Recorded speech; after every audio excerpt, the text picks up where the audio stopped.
The confirmed cases have crossed 5 lakh. The world's biggest cities are shut. Stock markets are in free fall. The Wuhan virus has triggered an unprecedented crisis in human history. The sheer scale of it is unnerving. One virus has disrupted the whole world.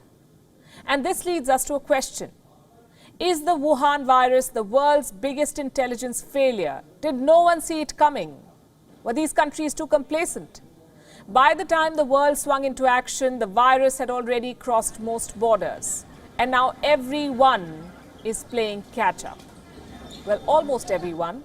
There is one country that seems to have an edge right now. The home country of the Wuhan virus, that is China. There is no doubt that China was hit for weeks, that Chinese people suffered. But now China says it has contained the threat. So it's closing down borders and opening up businesses. Fewer cases are being reported. Factories are up and running again. Businesses will take time to revive, but they have made a start. Companies are being encouraged to make coronavirus supplies. They're making equipment other countries might need to fight the outbreak. Gloves, masks, personal protection equipment, even ventilators. So first China put the world in ICU, and now it is selling them ventilators.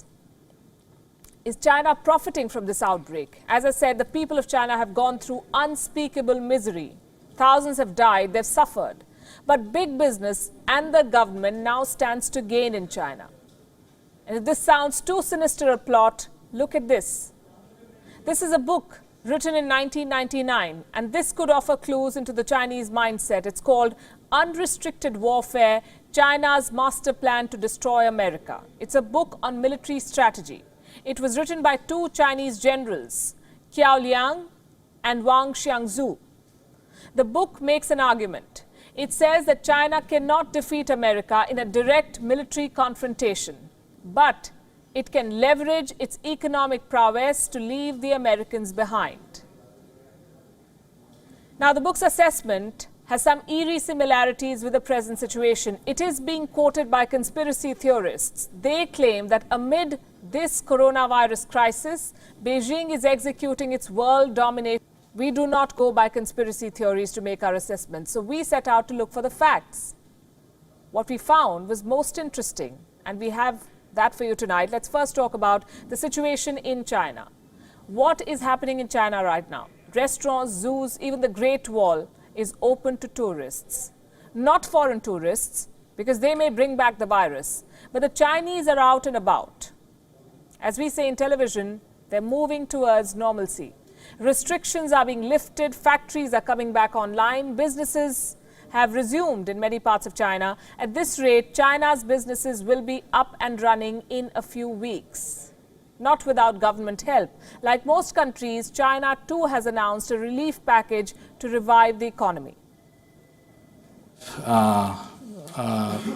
Communicated the figure of a totality of 344 billion US dollars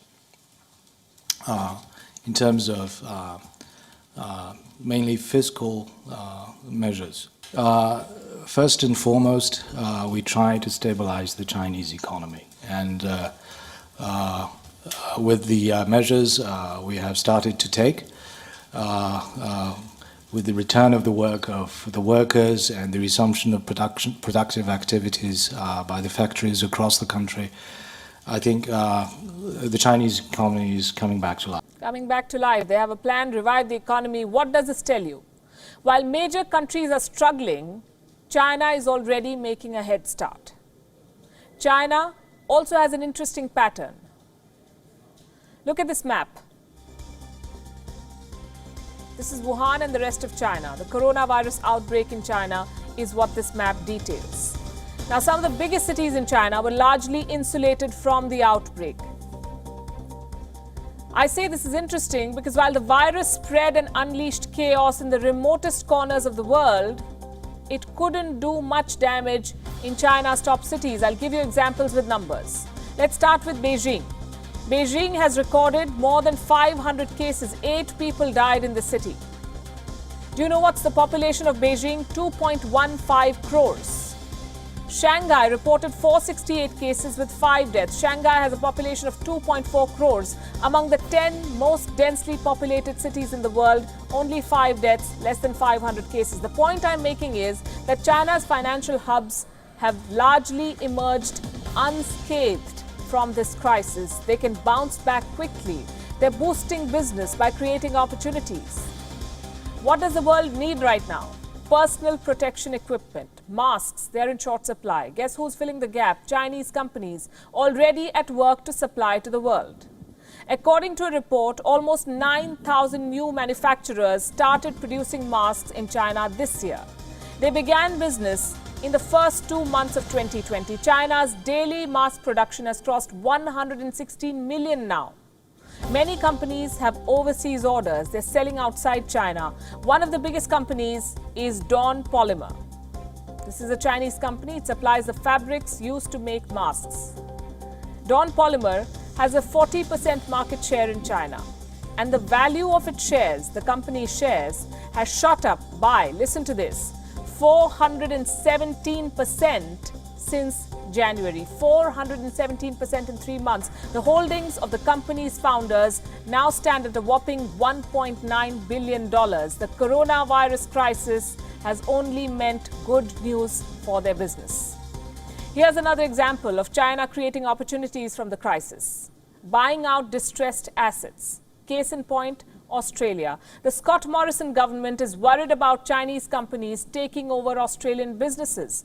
Reports say Australia's Foreign Investment Review Board is now gearing up. Why? Because they fear takeover attempts from China. Distressed Australian businesses and assets are on China's radar. It's not just Chinese companies that stand to gain. Foreign companies based in China are also back in action. BMW's factories resumed operations in February itself, last month. Fiat Chrysler has also restarted production. Foxconn has resumed work in its mainland China factories. Foxconn manufactures for leading tech giants like Apple and HP. Tesla's factory in China is back online too, reportedly with help from local authorities. Members of the Chinese government allegedly helped Tesla secure key supplies. The Chinese government is going the extra mile to make sure businesses resume operations. In Shanghai, most foreign businesses are back in action. All foreign-funded enterprises have resumed operation, with an 80% employee return rate and a 70% business resumption rate. The overall situation is steadily improving. So while it sounds crass to say that a company or a country profits from a pandemic, these are the bitter facts. China exported a virus to the world. Now the world is sick and China is selling them the balm. And while the world tries to heal, China is already up and running.